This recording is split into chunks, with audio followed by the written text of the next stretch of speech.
घर की नींव सही नहीं तो सुख शांति भी नहीं।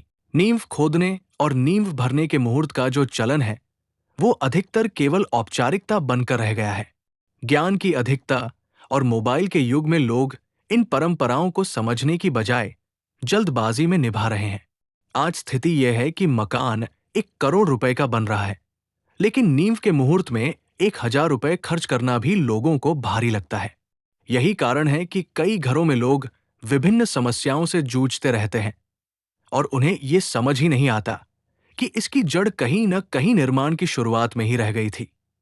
कई बार मकान मालिक की मानसिकता भी ऐसी होती है कि मुहूर्त करना उनकी मजबूरी है, वरना वे बिना मुहूर्त के ही निर्माण शुरू कर देते। लोग अपनी सुविधा से मुहूर्त ढूंढते हैं और कई बार पंडित जी भी अपनी सुविधा से मुहूर्त दे देते हैं। फिर एक छोटा सा गड्ढा खोदकर उसमें कुछ वस्तुएं डाल दी जाती हैं और उसे नींव का मुहूर्त कह दिया जाता है, जबकि आगे खुदाई चलती ही रहती है। सही परंपरा के अनुसार पहले पूरी नींव एक साथ खोदी जानी चाहिए, उसके बाद ही नींव भरने का मुहूर्त किया जाता है। जब एक बार नींव भरने का मुहूर्त हो जाए तो उसके बाद फिर से खुदाई नहीं की जाती। नींव भरने की प्रक्रिया को ही शिलान्यास कहा जाता है। एक स्थान पर मुहूर्त शिलान्यास, चारों कोने और एक मध्य में 5 स्थानों पर पंच शिलान्यास, 3x3 के क्रम में 9 स्थानों पर नव शिलान्यास। नव शिलान्यास हो तो अधिकांश वस्तुएं 9 स्थानों पर और पंच शिलान्यास हो तो 5 स्थानों पर रखी जाती है।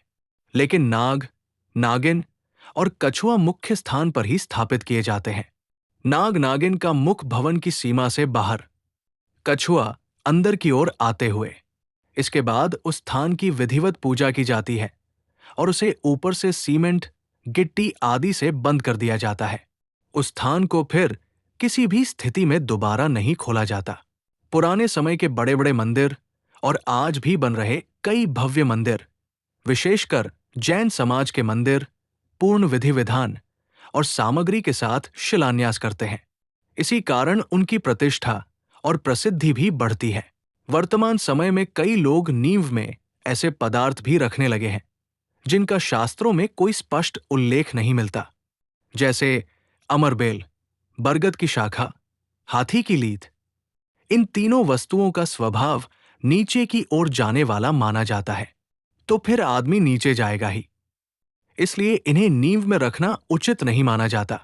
शास्त्रों के अनुसार नींव में कई शुभ वस्तुएं रखने का विधान बताया गया है, जैसे नाग और नागिन की प्रतिमा, कछुआ, ताम्र कलश, पंचरत्न और नवरत्न, गंगाजल और समुद्र का जल, दूध, दही, घी, गोमूत्र, गोबर और शहद, सप्तधातु, सातधान, दुर्वा, श्रीफल, श्री यंत्र, मंगल यंत्र और वास्तु दोष नाशक यंत्र।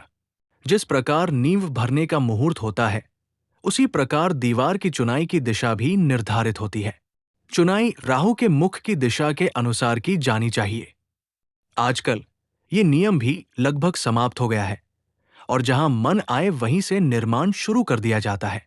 अगर आप भी घर बना रहे हैं या भविष्य में बनाने की सोच रहे हैं तो इन बातों को जरूर ध्यान में रखें, क्योंकि नींव मजबूत होगी तभी घर और जीवन दोनों मजबूत होंगे। अगली चर्चा में हम गृह प्रवेश के सही मुहूर्त और विधान के बारे में विस्तार से बात करेंगे। जानकारी अच्छी लगे हो तो वीडियो लाइक और चैनल को सब्सक्राइब जरूर करें।